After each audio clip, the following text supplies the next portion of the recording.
Change करायला मदत करतो. जसं तुम्हाला वॉच रेमेडीसाठी कामाला येईल.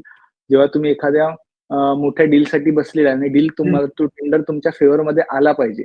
त्या केसमध्ये कुठली वॉच कुठल्या हातात कधी कशी घालायची त्याचा आम्ही ओके. फॉर्म्युला सांगतो. हा फॉर्म्युला फॉलो करा. तुम्हाला ती फेवरमध्ये यायला मदत होईल. है ना? टेक्निकली आपले सगळे पॅरामीटर्स मॅच व्हायला पाहिजे, तरच ती फेवरमध्ये येईल. ते जर बरोबर नसेल, तर काही त्याच्यात जादू किंवा हिप्नोटाईज होत नाही. बाबा तुम्ही कम्प्लायन्सेस ओके आहात, तुमची एलिजिबिलिटी आहे, तुमचं बिडिंग बरोबर आहे. तरी पण जेव्हा एखादं काम अटकतं, त्याला बोलतात एनर्जी ब्लॉक. एक्झॅक्टली. तर तुम्हाला पेपर वर्क आणि सगळ्या गोष्टी अप टू डेट करायच्याच आहेत. त्यानंतर काम अटकतो, त्या केसमध्ये आमची एनर्जी कामाला येते. म्हणजे कुठेतरी तो ब्लॉकेज आहे, तो तुम्हाला सपोर्ट करत नाहीये. तिकडे आम्ही तुम्हाला मदत करतो. है ना?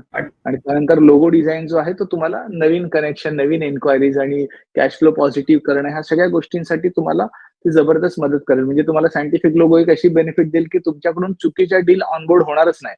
चुकीची डील असेल किंवा फसणारी डील असेल तर काही ना काही कारणाने ती फिसकटणार. फिसकटली ती समजायचं माझ्या फेवरची नव्हती. हा फॉर्म्युला आपण राइट. त्याच्यामध्ये सेट करतो. म्हणजे